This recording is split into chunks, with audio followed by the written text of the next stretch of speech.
Vamos a hablar acerca de la Trinidad. La Trinidad. Y les voy a leer la definición. Busqué la definición de la Trinidad en el diccionario secular, en el diccionario de la Real Academia de la Lengua. Y es bien interesante que la definición de ellos habla de Dios. Y dice, es la distinción de tres personas divinas en una sola y única esencia. Es el misterio inefable de la religión cristiana. El misterio inefable de la religión cristiana. Es un misterio en realidad lo que Dios es. Por eso semana a semana hemos estado hablando de los atributos de Dios, para tratar de conocer más a Dios, para saber cómo es Dios.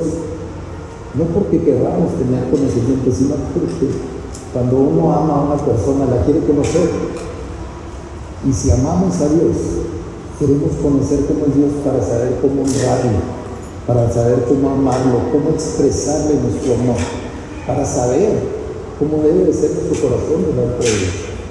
Y la Trinidad es algo que ha provocado muchas opiniones diferentes. Hay grupos cristianos que no reconocen la Trinidad. Hay grupos cristianos que se centran únicamente en Dios, el Padre. Hay muchos cristianos que tampoco se meten en problemas y dicen, está muy complicado entender la Trinidad, entonces yo nada más creo que hay Dios, y Dios es Dios. Pero es necesario conocer acerca de la Trinidad, porque la Biblia habla de la Trinidad. A pesar de que no nos habla directamente y dice la Trinidad es esto, nos expresa lo que es la Trinidad a través de hablarnos de Dios el Padre, de Jesucristo el Hijo y del Espíritu Santo. Los tres son Dios, los tres son uno. No son tres dioses, no son tres formas de expresión de Dios. A veces la gente piensa que el Espíritu Santo es una forma de expresión de Dios. No, es una persona dentro de la persona de Dios. Y el Padre es otra persona, y el Hijo es otra persona, y la Biblia nos lo enseña. Y es por eso que debemos de conocerlo, para que nosotros sepamos tratar con Dios, para que nosotros sepamos lo que sucedió en la cruz con Cristo. La semana pasada hablamos acerca de la encarnación, y casi todo el tema de la encarnación, pues lo centramos en Cristo. Cristo es la encarnación de Dios.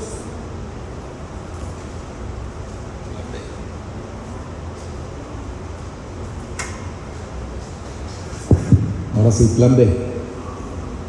Pero estamos listos, no se preocupen.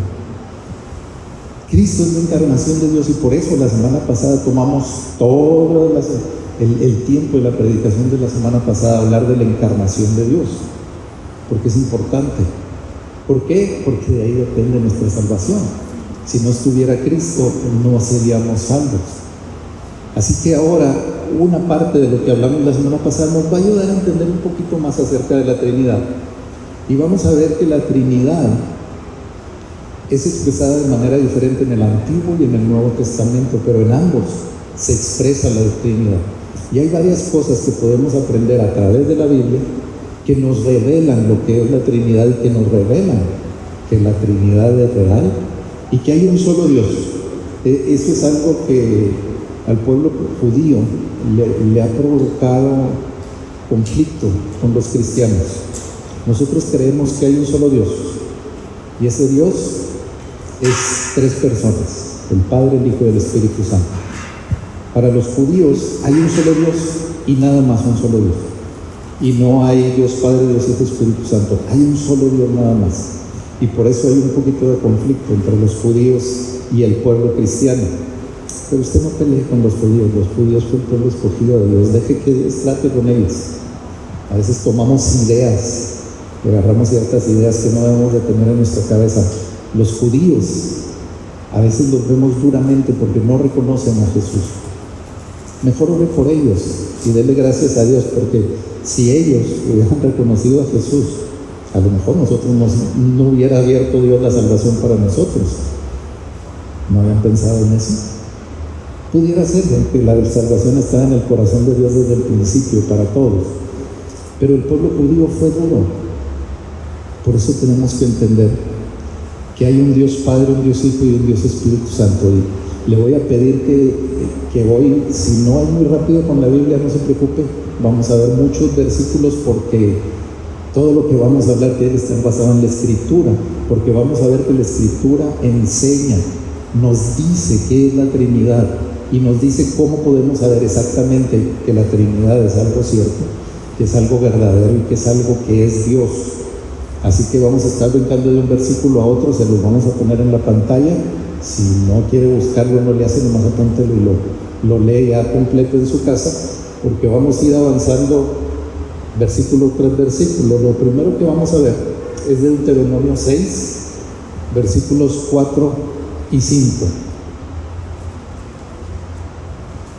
Dice Deuteronomio 6, 4 y 5: escucha, oh Israel, el Señor es nuestro Dios, el Señor uno es.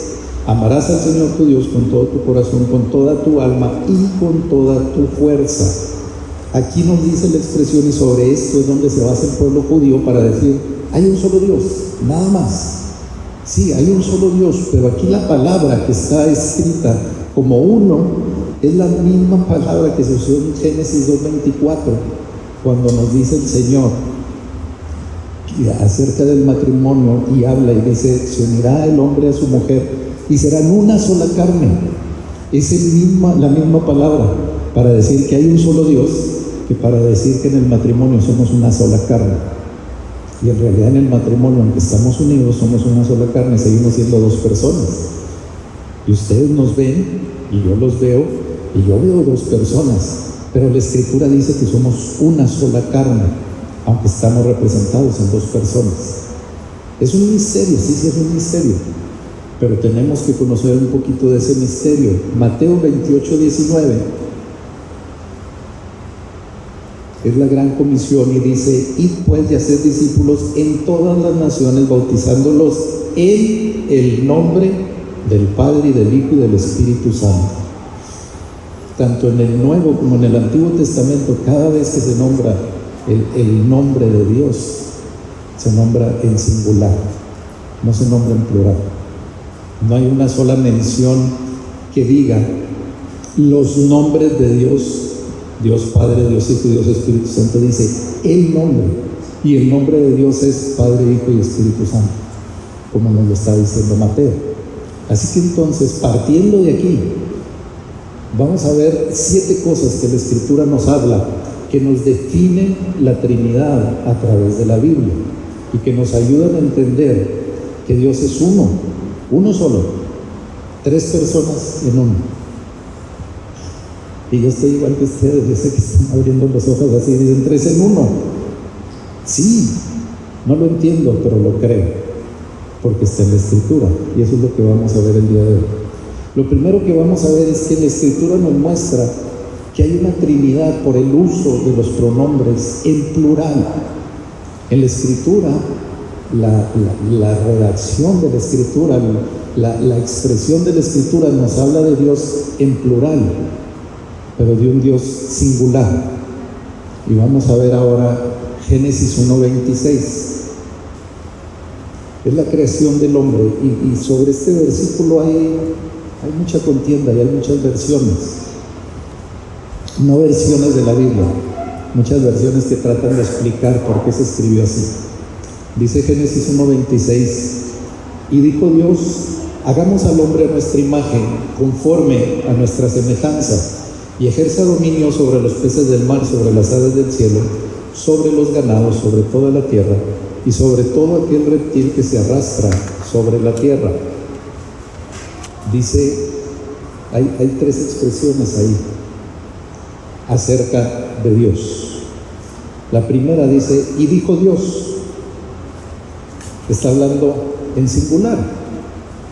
Dios es el que está hablando, y cuando Dios está hablando, dice: hagamos al hombre a nuestra imagen, a nuestra semejanza. Cuando utilizamos el pronombre nuestro, estamos hablando de un grupo, no estamos hablando de una persona. Si yo quisiera decir algo mío, entonces sí es una sola persona. O algo que no es mío, pero que es tuyo, es una persona. Pero la tercera persona es nosotros, somos un grupo. Cuando dice ahí, hagamos a nuestra imagen, está hablando en plural. Aquí es donde está la controversia. Hay un grupo de personas que dicen que hubo una raza preadámica que existió antes de toda la creación y que con esas personas era con las que Dios estaba hablando. Si encuentran un versículo en la Biblia que diga algo acerca de esto, me lo compartan, porque yo no lo conozco, que hable acerca de una raza antes de Dios. Dice, este grupo que sostiene esta verdad principalmente es de Estados Unidos, bueno, que sostiene esto como una verdad para ellos. Es un grupo de Estados Unidos y es un grupo que se creen o se denominan cristianos, pero ellos creen que Dios es uno nada más y que no hay Hijo y no hay Espíritu Santo, es nada más Dios. Hay otro grupo de gente que cree que cuando Dios está hablando aquí, que está hablando con los ángeles, pero sería imposible que Dios estuviera hablando así con los ángeles, porque los ángeles no tienen poder para crear. Entonces Dios no le estaría diciendo hagamos, les estaría diciendo voy a hacer delante de ustedes, o voy a hacer y ustedes tienen que hacer esto, porque los ángeles únicamente obedecen las órdenes de Dios. Los ángeles no tienen una voluntad para hacer lo que cada ángel quiera. Los ángeles están sometidos a instrucciones. Y tampoco hay un versículo que nos diga, o una traducción, o una palabra en el hebreo que fue escrito que nos indique que habla con ángeles. No, nos está indicando que Dios habla consigo mismo, y cuando habla consigo mismo, empieza hablando, mencionándolo en singular, y dijo Dios, y luego después en plural, porque está hablando consigo mismo. Están hablando el Padre, el Hijo y el Espíritu Santo. Y están diciendo, hagamos al hombre a nuestra imagen.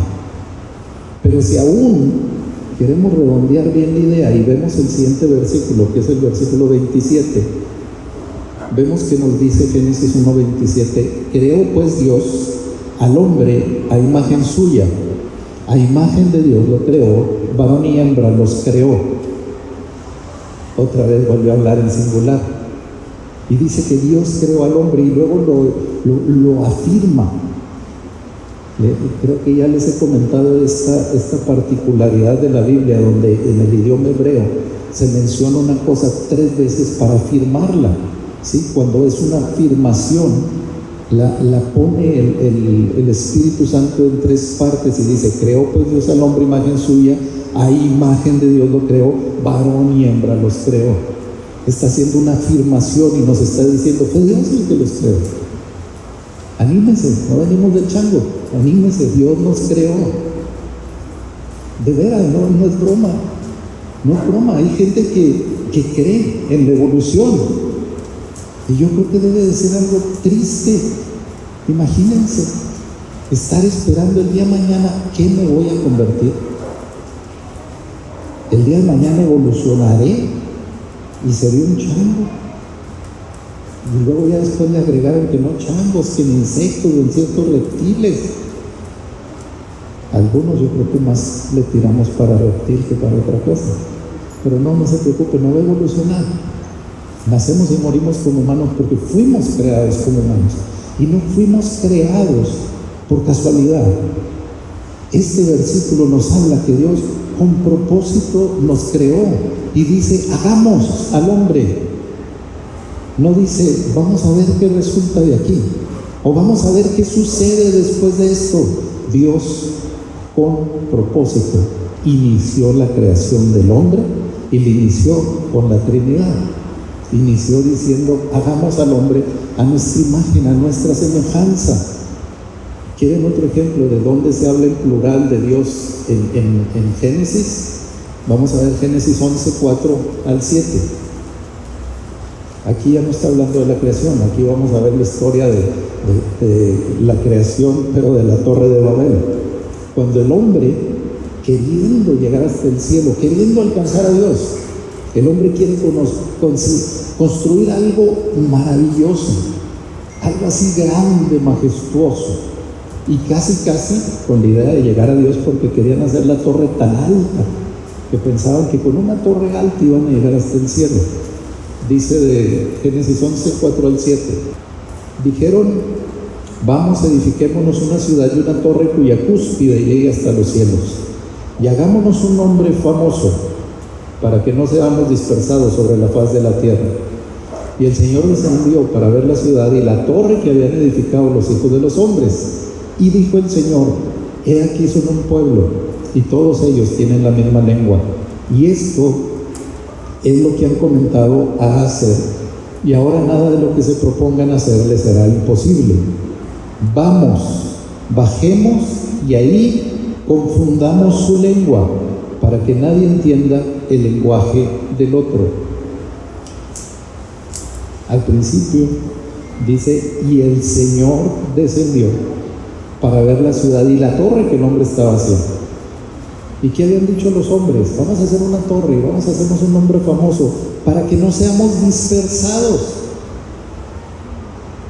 Y luego viene el Señor y dice: ciertamente se lo han propuesto y ciertamente lo pueden hacer, tienen los recursos, pueden subir. En algunas ocasiones esta historia la usan para poner al hombre como algo que Dios despreció y que a Dios no le agradó la torre. Pero esto es una muestra del valor que Dios ve en nosotros. Dios ve al hombre y dice: si se lo propuso, es capaz de hacerlo. Ve nomás cómo nos valora Dios. Porque estaban diciendo: vamos a hacer una torre que llegue hasta el cielo, y Dios desciende de la torre y dice: hombres que yo formé inteligentes, tienen una capacidad para hacerlo, y lo que se propongan, eso lo podrán hacer. Entonces, como no es algo que yo permita, los voy a confundir. Pero entonces dice: vamos, bajemos y confundamos. ¿A quién le está hablando el Señor? Está hablando consigo mismo. Está diciendo: vamos a confundirlos y vamos a hacer que no puedan construir esta torre por la confusión, porque por su propia capacidad sí la pueden hacer. Y entonces el Señor desciende y los confunde, dándoles otra lengua. Aquí nos muestra que el Señor no está hablando con ángeles, no está hablando con otras criaturas, porque solo el Señor tiene la capacidad y tiene la autoridad sobre el habla. Y el Señor podía quitarle el habla a ese pueblo y les puso un habla diferente. A unos los dejó con la lengua que ya tenían, y a otros les puso una lengua diferente, y entonces no se entendían. Son como nosotros cuando vamos al paso y nos hablan en inglés. Bueno, no todos, ¿verdad? Ustedes sirven, pero a veces vamos y nos hablan en inglés y ¿what? O en otro país que nos hablen otro idioma. ¿Alguien habla aquí coreano? ¿No? Bueno, cuando vino el pastor Cho de Corea, que se hablaban entre ellos en coreano, la verdad, o sea, cuando no sabes inglés y te expones a un poquito del inglés, cuando oyes hablar a una persona, pese a ciertas palabras, y con el coreano está bien complicado, y lo hablan como ametralladora, no se les entiende nada. Eso hizo el Señor ahí, que no se entendieran, y lo que el hombre no quería es lo que el hombre recibió. Fueron dispersados. Y aquí es la justificación para entender porque hay tantas naciones y porque hay tantos idiomas.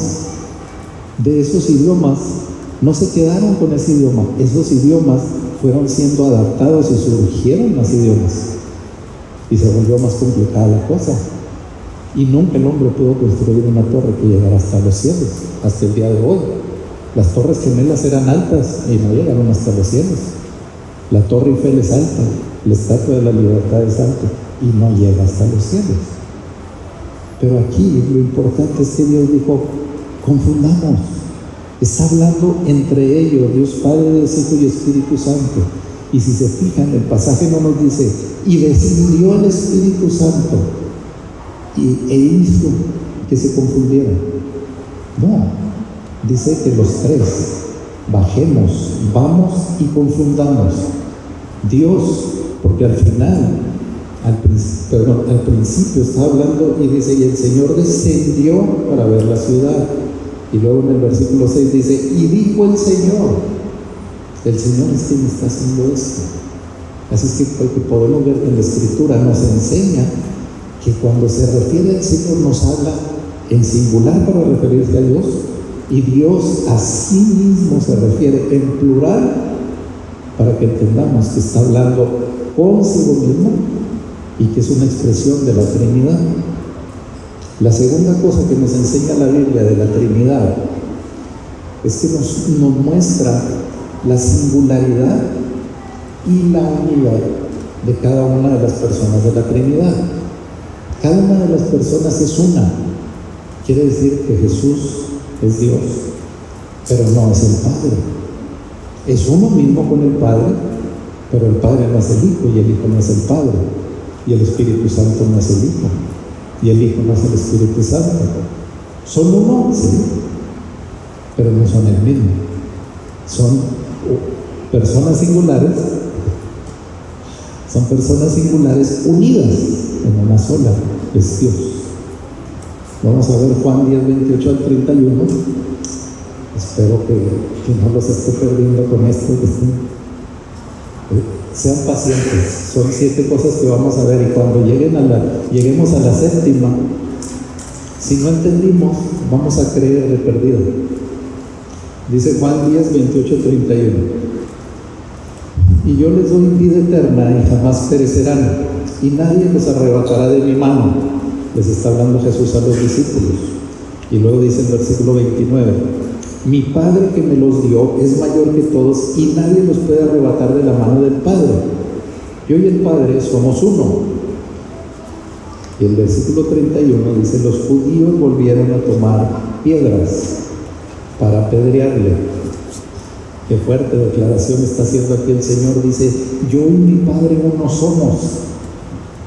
La gente que estaba escuchando a Jesús, que estaban alrededor de los discípulos, entendían perfectamente lo que Jesús estaba hablando. ¿Cómo sabemos que lo entendían perfectamente? Porque lo quisieron apedrear. Dice, y los judíos tomaron piedras para apedrearle. ¿Por qué apedreaban a una persona los judíos? Bien obvio, ¿verdad? Para matarlo. Pero cuando tenían autorización de matarlo apedreado, una de las autorizaciones era cuando alguien estaba diciendo una blasfemia. Cuando alguien blasfemaba, el pueblo lo apedreaba para matarlo. Y aquí Jesús está diciendo que Él es Dios. Dice, yo y el Padre uno somos. Entonces los judíos se quieren ir contra Él para matarlo. Están entendiendo perfectamente lo que está hablando. Están entendiendo que Jesús está diciendo, yo no soy el Padre, pero el Padre y yo somos uno. Yo soy Dios y el Padre es Dios. Y somos Dios. Y los judíos se ponen ardiendo para matarlo. Jesús está aquí mostrando que Él vino sometido a la voluntad del Padre. Les está diciendo que Él es igual al Padre. Les está hablando de su persona, de que es singular. Pero a pesar de que es una persona, y lo pudieron ver, y pudieron darse cuenta que Jesús era una persona, Él les dice, y el Padre y yo somos uno. Y les dice algo más, les dice que el Padre nos dio en su mano, y que nadie nos puede arrebatar de su mano, pero luego dice, y nadie puede arrebatar a alguien de la mano del Padre. O sea que estando en la mano de Jesús, estamos en la mano del Padre. Porque el Padre y Jesús son uno, no son el mismo. Simplemente están unidos, aunque son personas diferentes. Así que la Biblia nos enseña la singularidad de cada una de las personas de la Trinidad, pero nos enseña la unidad de los tres, que son uno.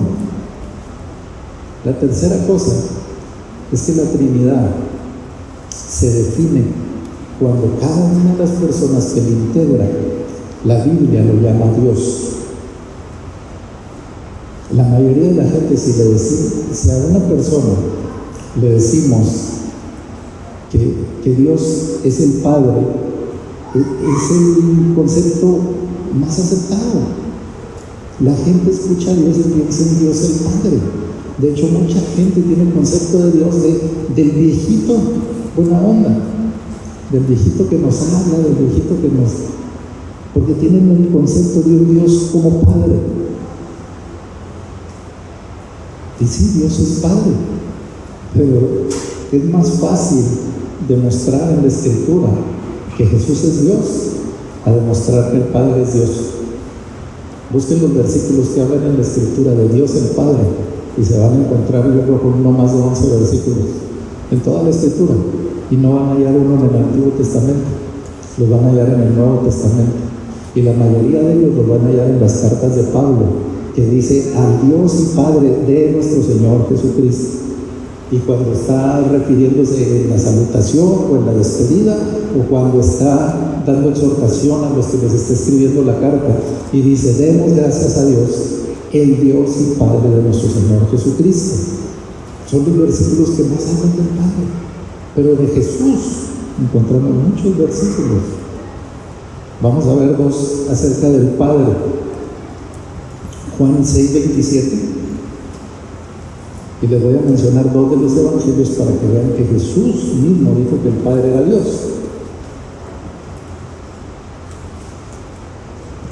Dice Juan 6:27: trabajad no por el alimento que perece, sino por el alimento que permanece para vida eterna, el cual el Hijo del Hombre os dará, porque a este es a quien el Padre Dios ha marcado con su sello. En la versión Reina Valera dice: a este señaló Dios el Padre. Está identificando a Jesús al Padre como Dios. Está diciendo que Él daría el alimento, y que podía dar ese alimento porque Él era sobre el que el Padre había puesto su sello. ¿Cuál sería ese sello? ¿Cuál es el sello que puso el Padre sobre Jesús? No fue un sello como los que estamos acostumbrados a ver. No lo selló tampoco con una marca en su cuerpo. Era el Espíritu Santo. Y era el Espíritu Santo en la voluntad del Padre. Porque Jesús en todo momento estuvo sometido a la voluntad del Padre. Y estuvo mostrando que a pesar de que era igual a Dios, de que era uno con Dios, aún así, Él estaba sometido por su propia voluntad a la voluntad del Padre. Y ese era un sello que identificaba a Jesús. Y Jesús dice: ese sello es el que el Padre puso sobre mí, porque el Padre es Dios. Vamos a ver Juan 5, 17 y 18.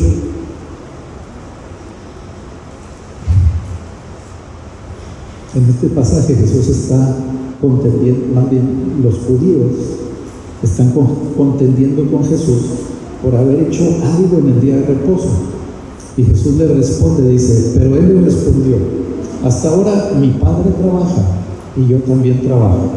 Entonces, por esta causa, los judíos aún más procuraban matarle, porque no solo violaba el día de reposo, sino que también llamaba a Dios su propio Padre, haciéndose igual a Dios.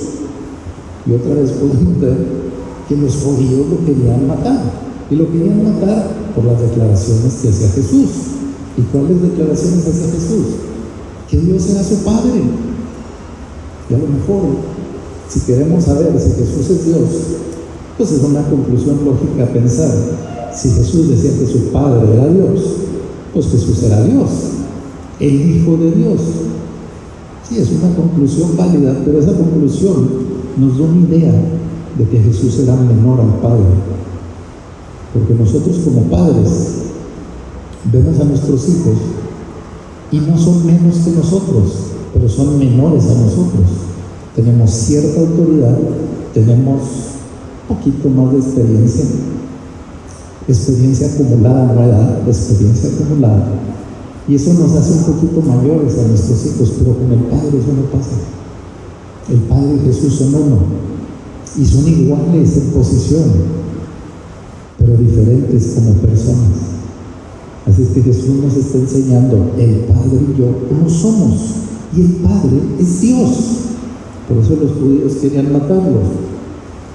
Les voy a mencionar 3 versículos, estos no los vamos a ver, pero si quieren anotarlos, los pueden ver en la casa y se van a dar cuenta que aquí en esos 3 versículos pueden encontrar también la mención de que el Padre es Dios, que son Colosenses 3:17 Efesios 5:20 y 1 Corintios 8:6. Ahí los ven en su casa, esos tres mencionan que el Padre es Dios. Ahora, Jesús también es Dios. La semana pasada vimos toda la primera parte del capítulo 1 de Juan, y el capítulo 1 de Juan nos habla acerca de que Jesús es Dios. Y Juan nos enseña desde el principio, ¿verdad? Dice, en el principio del verbo, y el verbo está con Dios, el verbo era Dios. Y lo vimos así pedacito por pedacito, lo dividimos en tres partes y lo vimos poco a poco para entender que Dios se encarnó en Jesús. Ahí nos hace ver claro que Jesús es Dios, que Jesús también es Dios. Pero vamos a ver otro versículo para que ustedes vean que no nada más ahí está, y vamos a ver dos versículos, el primero de ellos, Hebreos 1:8. Dice Hebreos 1:8. Pero del Hijo dice: tu trono, oh Dios, es por los siglos de los siglos, y cetro de equidad es el cetro de tu reino. Aquí en Hebreos, ¿quién está hablando? En Hebreos, el escritor de Hebreos está hablando del Padre y está enseñando acerca del Padre, y llega al versículo 8 y dice: pero del Hijo dice: tu trono, oh Dios. Del Hijo dice: tu trono, oh Dios, es por los siglos de los siglos, el cetro de equidad, que es el cetro de tu reino. Está diciendo en los Hebreos que Jesús es Dios y que Jesús tiene su trono. No es el mismo que el trono del Padre. El trono del Padre es el trono celestial. Y al final les voy a mencionar un versículo acerca de esto. Y Tito 2:13 nos dice: aguardando la esperanza bienaventurada y la manifestación de la gloria de nuestro gran Dios y Salvador, Cristo Jesús. Y en esta parte no hay una división, no está diciendo de nuestro gran Dios y aparte de nuestro gran Salvador, Cristo Jesús. Está hablando de una sola cosa: nuestro gran Dios, y ese gran Dios es nuestro Salvador, Cristo Jesús. Nuestro gran Dios y Salvador, Cristo Jesús. Así que Jesús es Dios también, pero también el Espíritu Santo es Dios. Y también vamos a ver unos versículos del Espíritu.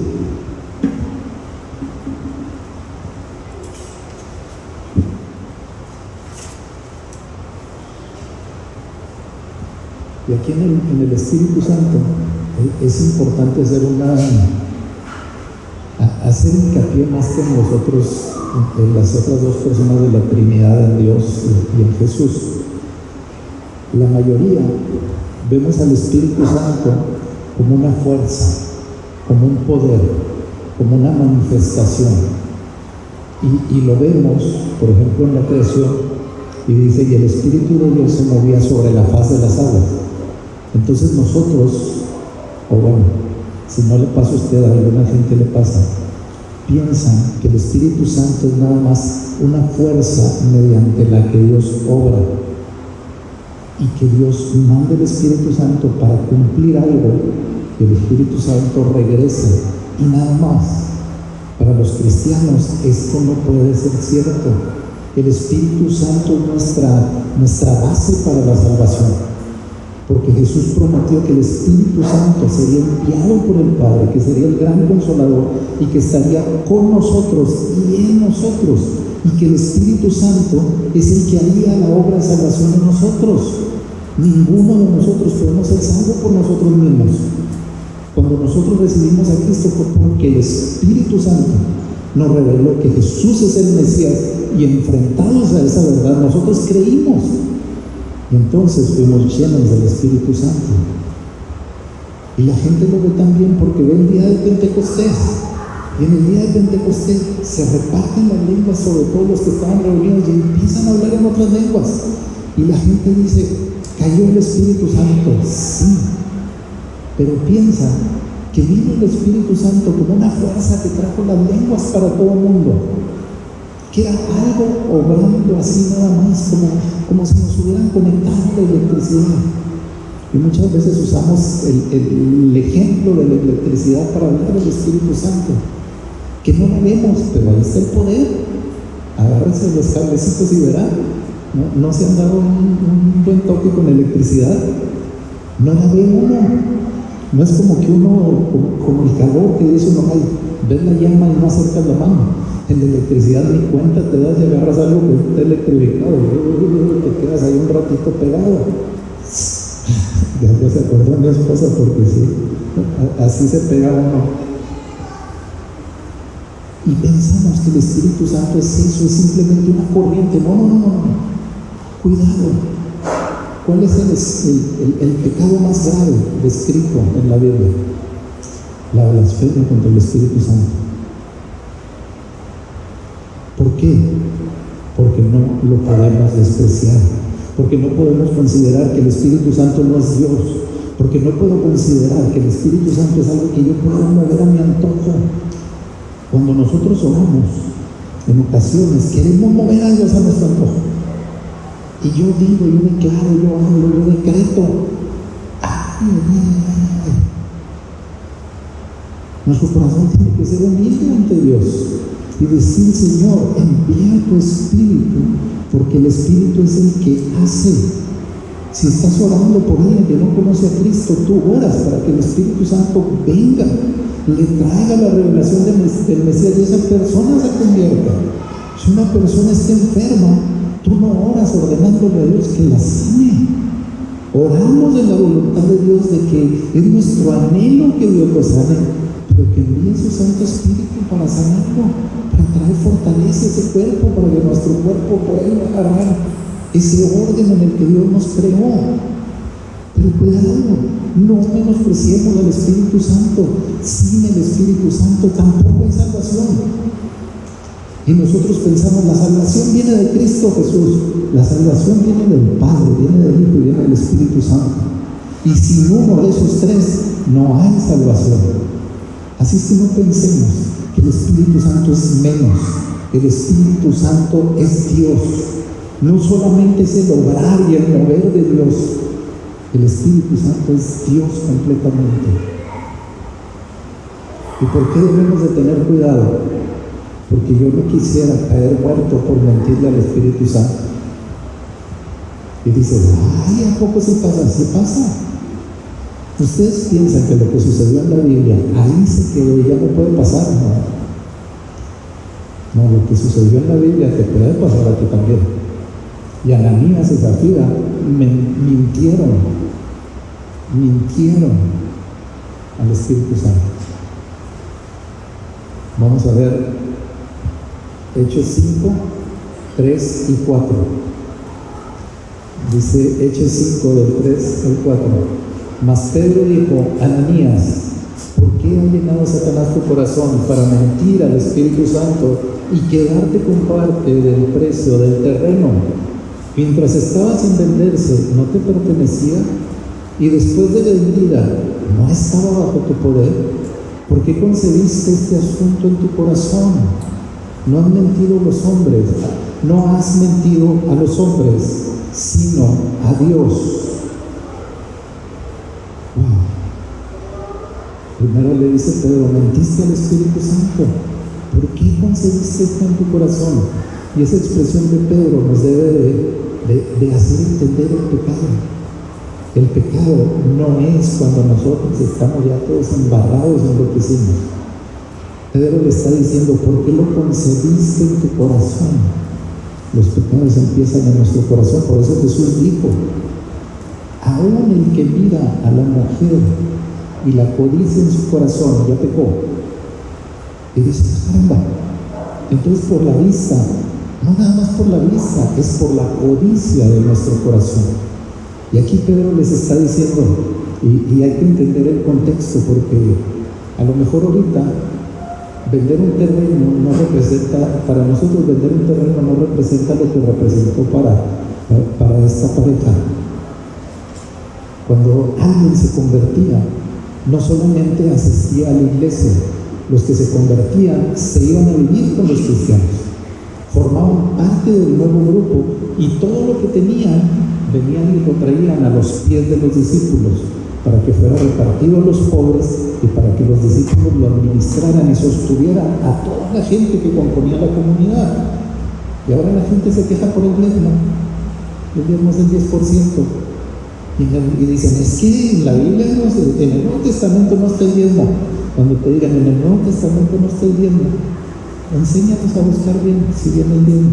Pero aparte, viene esta parte, dile, no, si crees que no viene el diezmo, no te apures.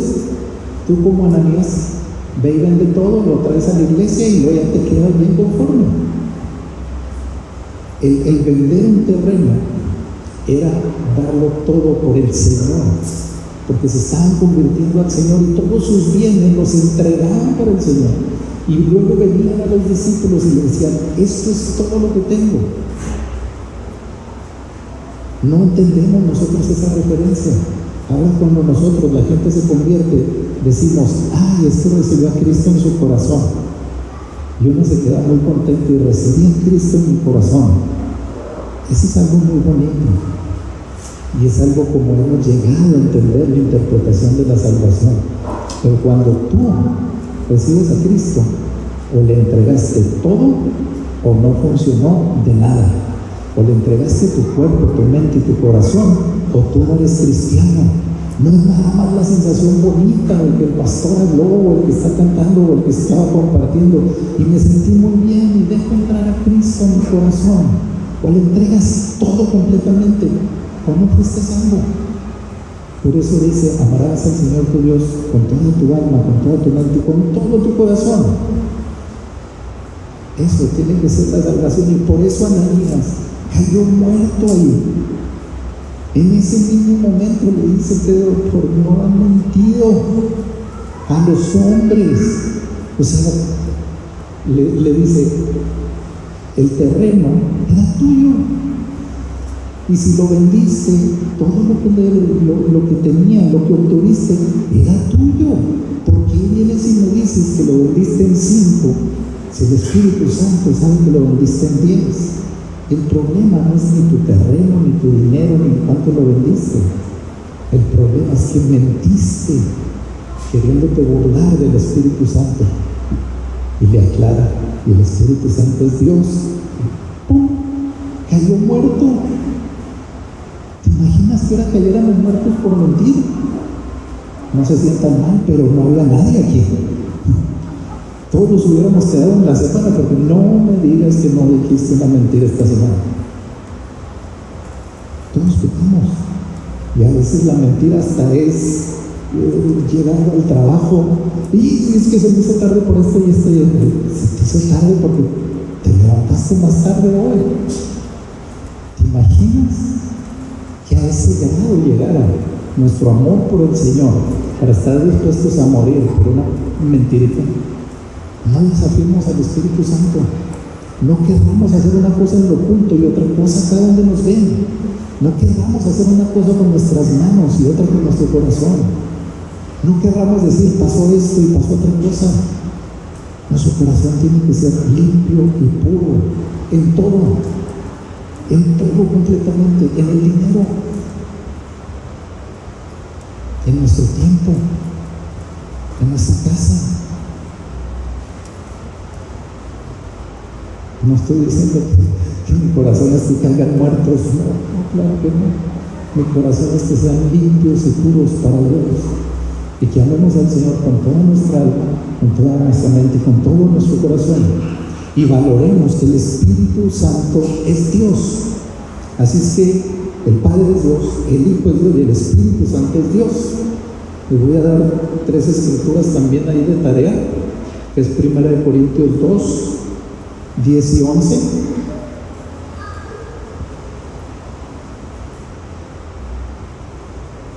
Zacarías 4, 6 y Efesios 4, 30. Son 3 escrituras donde van a poder ver también que el Espíritu Santo es Dios. La cuarta cosa que nos revela la Biblia acerca de la Trinidad es que cada persona de la Trinidad tiene los atributos divinos. Y no se me asuste, no vamos a ver ahorita todos los atributos para el Padre, todos los atributos para Jesús, todos los atributos para el Espíritu Santo. Pero los atributos que tiene el Padre los tiene el Hijo, los atributos divinos. Dios es omnisciente, todo lo sabe. Jesús todo lo sabe, sí, también. Cuando Jesús contendió con los judíos, y los judíos están pensando, y dice que en sus corazones empezaron a discutir sin hablar, empezaron a discutir contra lo que Jesús había hecho. Jesús voltea y les dice: ¿por qué discuten en sus corazones? Jesús sabía lo que estaban diciendo, lo que estaban hablando sus corazones, aún antes de que lo dijeran. El Padre todo lo sabe, claro que el Padre todo lo sabe. Él sabe desde el principio y Él sabe hasta el final. Él sabe si vamos o no a llegar al cielo. ¿Qué cosas no? Estamos predestinados para salvación y tenemos la oportunidad de la vida eterna. Pero el Padre conoce nuestro corazón y sabe: no quieres cambiar, no quieres amarme, no quieres reconocer al Mesías, desprecias al Espíritu Santo, sabe que no vamos a llegar a la vida eterna, o que sí vamos a llegar. Él lo sabe, y el Espíritu Santo todo lo sabe el Espíritu Santo, porque dice que el Espíritu Santo nos revela las cosas de Dios, y que el único que conoce todo lo profundo de Dios es el Espíritu Santo. Conoce todas las cosas. Dios es omnipresente, está en todos lados. Y yo creo que de niños, los que de niños fueron a la escuela dominical, yo ya llegué un poquito crecidito, no me tocó escuela dominical, pero una de las cosas que se enseñaba en la escuela dominical es que Dios está en el cielo, en la tierra y en todo lugar. Sí, es cierto. Dios está en todas partes. ¿Por qué? Porque Dios es eterno. No tiene principio, no tiene final. Para Dios ahorita es el es, y mañana es, y ayer es. Para Él está en todos lados. Jesús está en todas partes Jesús. Inclusive hay varios pasajes en la Escritura donde dice que cuando estaban por prender a Jesús pasó en medio de ellos y no lo conocieron. Jesús hizo cosas que revelaron parte de su divinidad, y Jesús podía estar con toda la gente y de repente no estar ahí y estar en otro lado. Simplemente se estaba haciendo visible en otra parte. Y el Espíritu Santo está en todo lugar. Claro que está en todo lugar el Espíritu Santo, en todas partes. Y volvemos al versículo que les dije ahorita: el Espíritu Santo está con nosotros y en nosotros. Así que está con Carlos, está con Isabel, está conmigo. Y dices: ¿cómo puede ser? Si yo estoy aquí y Isabel está ahí atrás. Está en todo lugar.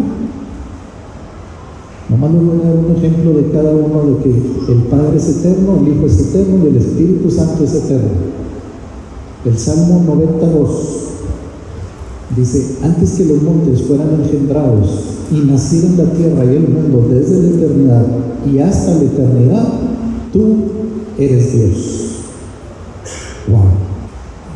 No puse ahí Romanos 16, 26, pero vean en su casa Romanos 16, 26. También nos enseña que el Padre es eterno, porque dice que Jesús fue manifestado por las Escrituras de los profetas conforme al mandamiento del Dios eterno. ¿Cuál era el mandamiento de Jesús? El del Padre, la voluntad del Padre, y es el mandamiento del Dios eterno. Jesús es eterno, sí.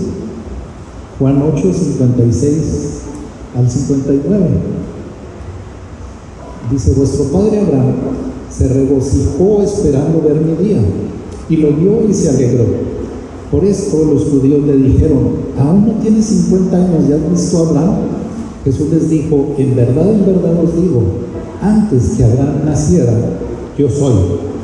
Entonces tomaron piedras para tirárselas, pero Jesús se ocultó y salió del templo.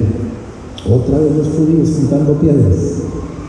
Pero Jesús simplemente les dijo: antes de que fuera Abraham. No les dijo: antes de que fuera Abraham yo ya era. Les dijo: antes de que fuera Abraham yo soy. ¿Qué nombre le dio Dios a Moisés cuando se reveló en la zarza? Le dijo: yo soy. Él es el yo soy. ¿Por qué? Porque el día de ayer Jesús dijo, yo soy. Cuando estaba frente a los judíos les dijo, yo soy. Y cuando esté delante del trono nos va a decir, yo soy. Jesús es eterno. Y lo vimos también la semana pasada en Juan, donde nos dice que en el principio era el verbo estaba con Dios y el verbo era Dios. Desde el principio estaba Jesús con Dios. No es que haya aparecido en el principio. Él ya estaba ahí cuando el principio empezó a suceder. Y por último, el Espíritu Santo. Hebreos 9:14 dice, ¿cuánto más la sangre de Cristo, el cual por el Espíritu eterno se ofreció a sí mismo sin mancha a Dios, purificará vuestra conciencia de obras muertas para servir al Dios vivo? Y ahí podemos ver al Padre, al Hijo y al Espíritu Santo. Dice, ¿cuánto más la sangre de Cristo, hablando del Hijo, el cual por el Espíritu eterno se ofreció a sí mismo sin mancha a Dios? Por el Espíritu eterno podemos ver que el Espíritu Santo es eterno y que se ofreció que se ofreció a sí mismo sin mancha a Dios. Podemos ver al Padre Jesús ofreciéndose someterse a la voluntad del Padre. Y lo último, pues es lo que nos debe de animar: purificará vuestra conciencia de obras muertas para servir al Dios vivo. El Espíritu Santo también es eterno. Y ahorita lo mencioné también. En la creación, ¿quién estaba con Dios creando las cosas? El Espíritu Santo. Y el Espíritu de Dios se movía sobre la faz de las aguas. Igual el Espíritu Santo no fue creado al principio. El Espíritu Santo era de Dios desde el principio y antes del principio. El quinto que nos demuestra la Escritura para demostrarnos la Trinidad es que la Trinidad se demuestra por el ejercicio del poder de cada una de las personas de la Trinidad. Y esta es una parte donde la gente hace lo que les estaba platicando ahorita. O sea, ven suceder cosas y dicen, es el Espíritu Santo, pero no dicen es Dios. Dicen, es el Espíritu Santo que Dios lo envió para que esto suceda. No, es el Espíritu Santo como Dios haciendo que las cosas sucedan, pero también el Padre mostró su poder y también Jesús mostró su poder. La Escritura nos muestra de los tres, que los tres muestran su poder para revelarnos que ellos son las personas de la Trinidad. En Juan 1.13, Juan 1.3, que lo vimos la semana pasada, dice, todas las cosas fueron hechas por medio de Él, y sin Él nada de lo que ha sido hecho fue hecho. Se está refiriendo a Jesús, se está refiriendo al Verbo. ¿Estaba el Espíritu Santo presente en la creación? También. Pero también el Espíritu Santo tiene poder creador. Dice Job 33:4, el Espíritu de Dios me ha hecho, y el aliento del Todopoderoso me da vida.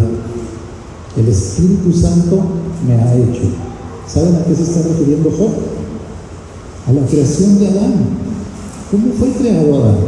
Adán lo creó el Padre, y Adán lo formó del polvo de la tierra, y ya estaba formado el cuerpo, y Adán muerto, no se movía. Adán se empezó a mover hasta que el Padre se acercó y sopló aliento de vida. Una de las expresiones para nombrar al Espíritu Santo en la Escritura es el aliento de vida. Y dice que cuando sopló aliento de vida, Adán fue un ser viviente. A usted y a mí no nos da vida el corazón, ni la sangre, ni la mente, ni ninguna otra cosa más que el Espíritu. Cuando el Espíritu abandona el cuerpo es cuando morimos. A veces lo abandona porque el corazón se para, a veces lo abandona por un paro respiratorio, pero nosotros morimos cuando el Espíritu se va. Y es bien característico porque cuando una persona muere todo cambia. No sé si les ha tocado ver a alguien morir. No alguien muerto, no, alguien morir. Así, estar en el momento en que pasa de muerte de vida a muerte. Todo cambia completamente, aunque a uno no le gusta estar ahí, ¿no? Voy a mencionar otro caso porque luego me da tristeza. Cuando estaba chico, teníamos una tía, hermana de mi papá, que estaba enferma de cáncer. Y esas tías fueron dos mujeres que no tuvieron marido. Traducido al lenguaje actual, eran solterones. Entonces, no manejaban, siempre temerosas, vivían solas. Entonces mi papá siempre fue muy protector con ellas. Si tenían que ir al doctor, mi mamá tenía que ir con ellas. Y como mi mamá no manejaba, uno de nosotros las tenía que llevar al doctor. Si iban a comprar el mandado, teníamos que llevarles a comprar el mandado. Si iban a ir a alguna parte, nada más no las llevamos al trabajo, pero trabajaban a 10 cuadras de su casa, las dos. Una trabajaba 12 cuadras y otra 10. Entonces se iban caminando al trabajo. Fuera de ahí, para todos lados las navegábamos nosotros. Y todos los sábados en la tarde estaban en casa de mi papá. Todos los sábados en la tarde cenaban en la casa de mi papá. A veces se apunta uno y dice, cenaban en mi casa, no, era la casa de mi papá. Y terminando, había que ir a llevarlas a su casa. Y no nada más las llevábamos, casi las entregábamos así como llevábamos a la novia a casa de los papás. Así de llegar y ver que todo estuviera bien, que entraran, que prendieran las luces, todo bien, ya, vamos, ahora sí. Así de cerca estábamos con esas tías. Y a una de ellas le da cáncer. Las idas de la quimioterapia, y como yo era el más chico de la familia, pues ¿a quién creen que mandaban? Le decían a mis hermanos, dice mi mamá que lleves a la tía. Sí, y luego ya iba con el otro, oye, dice mi papá que lleves a la tía. Y luego el otro, oye, dicen mi papá y mi mamá. Pues ahí ya le iban a agregar. Ya cuando llegaban conmigo, pues yo a quien le decía, pues ahí voy a llevarlas a las tías. Las llevaba a todos lados. Siempre fueron generosas, gracias a Dios, y gracias a ellas había gasolina para pasear. Pero cuando mi tía se enferma así gravemente, no la metieron al hospital. El doctor le dijo a mi papá y a la otra tía con la que vivía, le dijo, disfruten en la casa, consíganle una cama de hospital y ténganla ahí en la casa, porque si la traemos aquí al hospital, va a estar solita. Dice su hermana, le dijo claramente el doctor a mi papá, le dijo, su hermana va a morir. Lo que le queda de vida, que ya es un periodo difícil porque va a estar en cama, disfrútenla ahí. Cuiden a toda la familia, véanla, alimentenla, mantengan la relación hasta el último aliento de ella. Entonces sí, le hicieron caso. Rentaron una cama de hospital, le rentaron un colchón de esos especiales para que no le salieran llaves y se turnaban para cuidarla. Una tarde, un sábado, nos hablan, nos empiezan a buscar todos. ¿Dónde andas? ¿Dónde andas? ¿Dónde andas? Porque la tía se puso mal. Y nos hablaron a todos hoy. Ahí vamos a casa de la tía. Y estábamos alrededor de la cama de ella cuando murió. Y ninguno tuvo que preguntar, ¿ya murió? De inmediato se sabe. Su cara era un palito así, ya pálida toda. Pero en cuanto murió, su rostro cambió. Así, se fue el color completamente de su cara, se fue la expresión de su cara, se empezó a poner rígida, rápido. Así, en cuanto se fue la vida, en cuanto salió el espíritu de ella. El espíritu es el que nos da vida. Esto que ven tan precioso haciendo las mañanas en el espejo, los cachetitos colorados y los ojitos vidriosos, es el espíritu dándoles vida. Es el espíritu que viene a nosotros y nos mantiene. Así es que se demuestra también la Trinidad por el ejercicio del poder de cada uno de ellos. Ya vimos lo que dice Juan, ya vimos lo que dice Job, ya vimos que todos participaron de la creación, vamos a ver que también el Padre, el Hijo y el Espíritu Santo participaron en la resurrección de Jesús. Efesios 1, 19 al 20. Dice: ¿y cuál es la extraordinaria grandeza de su poder para con nosotros los que creemos, conforme a la eficacia de la fuerza de su poder, el cual obró en Cristo cuando le resucitó de entre los muertos y le sentó a la diestra en los lugares celestiales? Aquí en Efesios nos está hablando del Padre. Leando en su casa el capítulo completo para que no se quede nada más creyendo que yo lo dije. Ahí habla y dice la frase que les decía ahorita, dice: del Dios y Padre de nuestro Señor Jesucristo. Está hablando del Padre, y el Padre es el que resucitó, dice aquí, el cual obró en Cristo cuando le resucitó de entre los muertos y le sentó a su diestra en los lugares celestiales. Ahí también podemos ver que se trata del Padre, que es el que sienta a Jesús a su diestra. En Juan 10:18, hablando Jesús acerca de su propia vida, dice: nadie me la quita, sino que yo la doy de mi propia voluntad. Tengo autoridad para darla y tengo autoridad para tomarla de nuevo. Este mandamiento recibí de mi Padre. O sea que Jesús no le quitaron la vida, Él la entregó voluntariamente y Él la volvió a tomar de nuevo. ¿Y el Espíritu? El Espíritu en Romanos 8:11 dice: pero si el Espíritu de aquel que resucitó a Jesús de entre los muertos habita en vosotros, el mismo que resucitó a Cristo Jesús de entre los muertos también dará vida a vuestros cuerpos mortales por medio de su Espíritu que habita en vosotros. Vemos el ejercicio del poder en la resurrección del Cristo, el Padre, el Hijo con la autoridad para tomar su vida nuevamente, y el Espíritu Santo, que fue el Espíritu de aquel que resucitó a Jesús de entre los muertos. Y ya nada más nos faltan dos más. La Biblia nos muestra también la Trinidad por la presencia en la vida del creyente.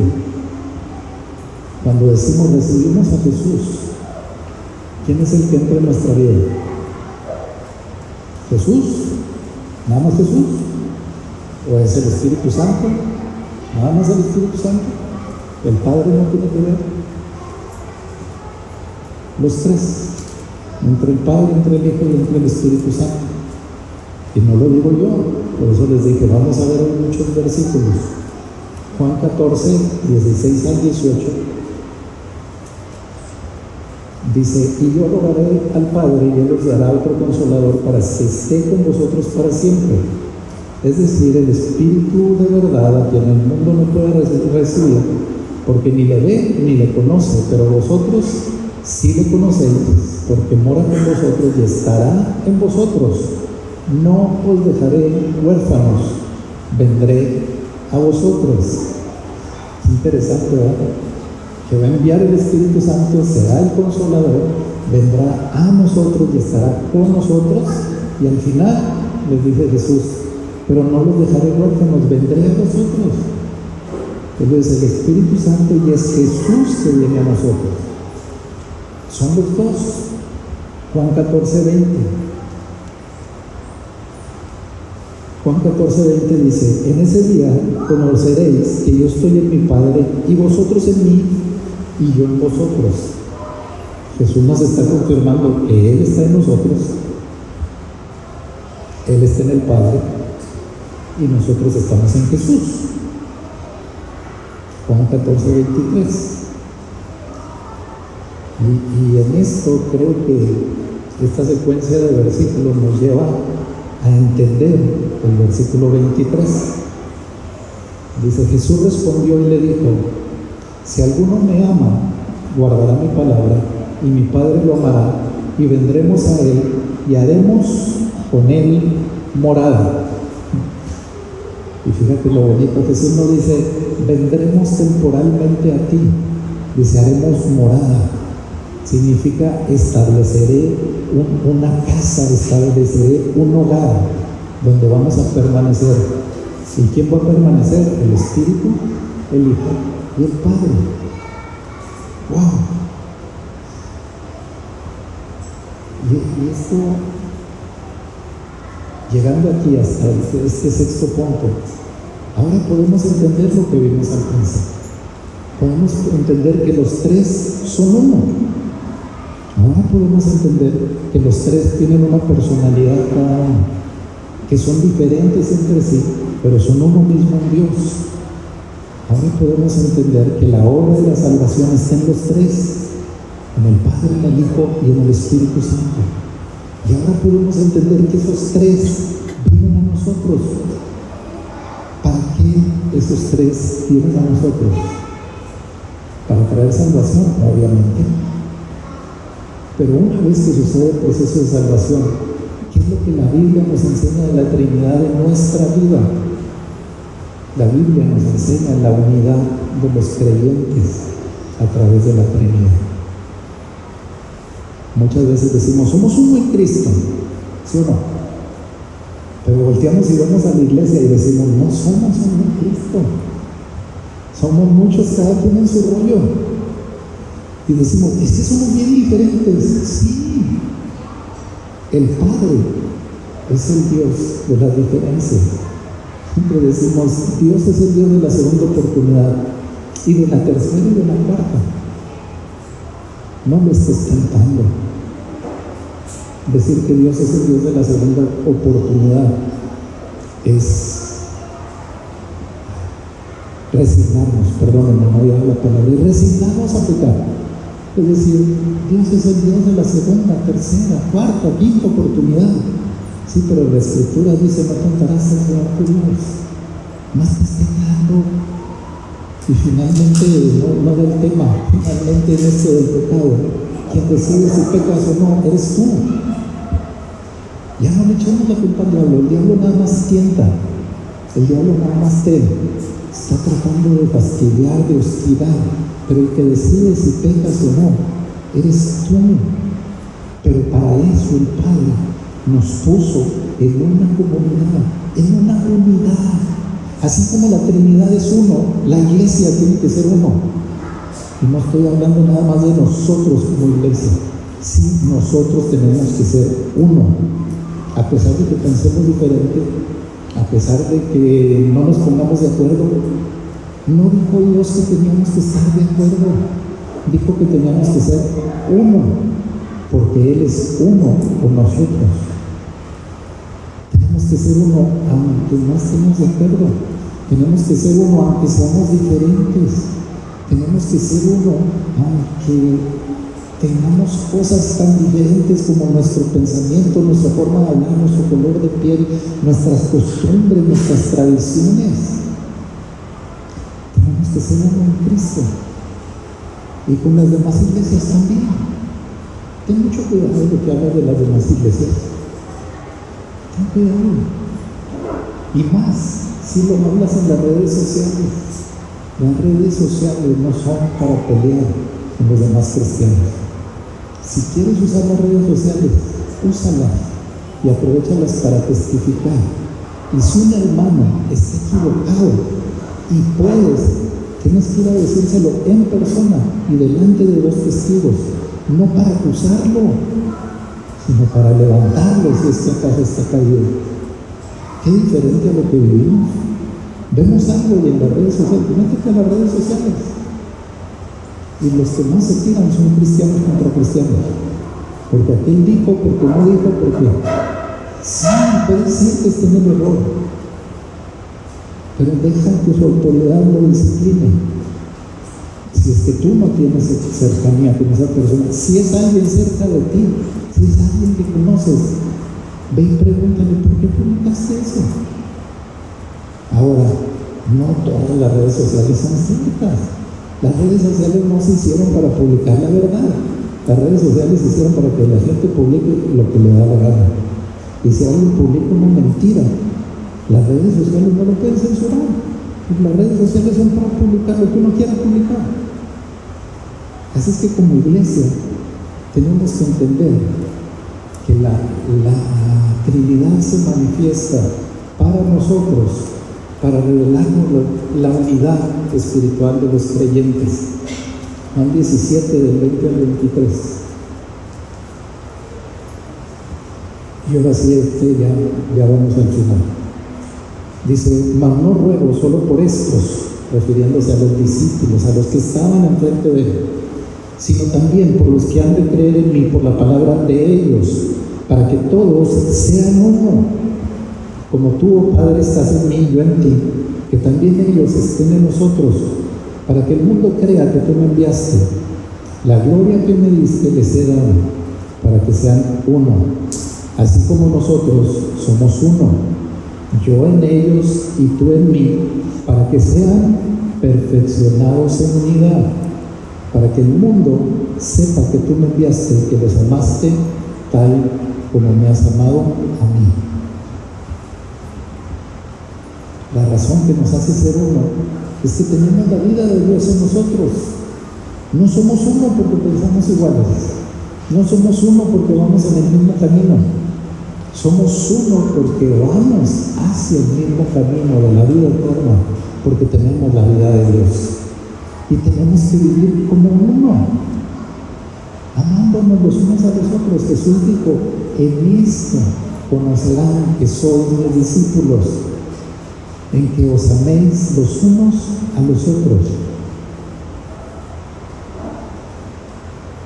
Y a veces tienes conflictos con una persona. Si tienes conflictos y no los has podido arreglar, porque la otra persona tiene una actitud que no permite arreglarlo, ámalo. Y amar a esa persona no significa que vas a ir a hacer todo lo que la otra persona quiere. Significa que no le deseas mal, que oras por él, que pides al Señor, que si lo que tú hiciste fue lo que estuvo mal, que traiga tu corazón para ir a arreglar la situación. Pero si ya quisiste arreglar la situación y la otra persona no quiere, simplemente no tienes que estar con esa persona, pero la tienes que amar. Y para amarla tienes que orar por ella. A la gente se le ama más en oración que en persona. Ustedes son muy fáciles de amar, todos son bien querendones, pero aparte los amamos porque oramos por ustedes, porque cuando ustedes no se dan cuenta, Dios pone algo y no me lo pone para que yo les hable y le diga: fulanito, andas haciendo esto. Me lo pone para que yo ore por ustedes. Y el Señor nos ha dado una capacidad tremenda de no dormir. Es en serio. Ahorita le comentaba yo a Jorge: si es a las 5 de la mañana, háblame a las 5 de la mañana. Si estoy dormido me despierto, y si no me desperté, entonces márquenle al de Sandra, que uno de los dos nos despierte. Pero si es urgente, somos uno. Y a nosotros nos toca servirles a ustedes. Y se los digo con amor, es en serio, porque a veces no nos han hablado y estamos orando por ustedes. Y no se los estoy diciendo para que nos vean como oilos, no, se los estoy compartiendo para que cuando el Señor ponga una carga en ustedes, oren por la persona que les está poniendo carga. Pregúntenle al Señor: Señor, ¿qué quieres? Señor, no siento la respuesta, voy a orar por él. A lo mejor está en un momento difícil, a lo mejor está pasando esto, necesito orar y necesito cuidarlo. Y en la mañana, háblame: ¿cómo estás? ¿Ya almorzaste? No he almorzado. Invítale un burrito. Si no puedes invitarle al burrito, pues entonces nomás le dices: es que estoy orando por ti y el Señor tiene cuidado. Yo no sé lo que estás pasando. Porque a veces el Señor no nos lo dice, nada más nos dice: ora. ¿Y por qué oro, Señor? Ora. Pero Señor, ora. Pues entonces ora. Somos uno en Cristo. Y si entendemos la Trinidad y entendemos que el Señor es uno en la deidad, nosotros somos uno en Él. Y tenemos la vida de Dios en nuestra vida. para ser uno como iglesia y para que los que están allá afuera dejen de ser el mundo alejado, para ser el mundo por el que oramos, el mundo que queremos que sea salvado por el Señor, aquellos que caigan en nuestro corazón y que oramos por ellos, para que el Señor les revele al Mesías y sean salvados. Y entonces podamos dormir una noche tranquilos, una noche de esas de 8 horas, sabiendo que el Señor obró y salvó a alguien. Hay que ser como niño, ¿verdad? Cosa más hermosa. Somos uno en Cristo. Amén. Y ahí es donde el Señor nos perfecciona. ¿Dónde dice Pablo que se perfeccionan las cosas? En mi debilidad. Y cuando estemos unidos, a lo que más nos exponemos es a que nos conozcan, a que sepan cómo somos. Ahí es donde Dios va a perfeccionarnos. Ahí es donde Dios va a hacer que este que es flaco en esto tenga enseguida uno que es fuerte. Y para que él que es fuerte en una cosa ayude a otro que es débil en esa área y que nos vaya perfeccionando en unidad hasta la estatura del varón perfecto que es Cristo Jesús. Amén y amén.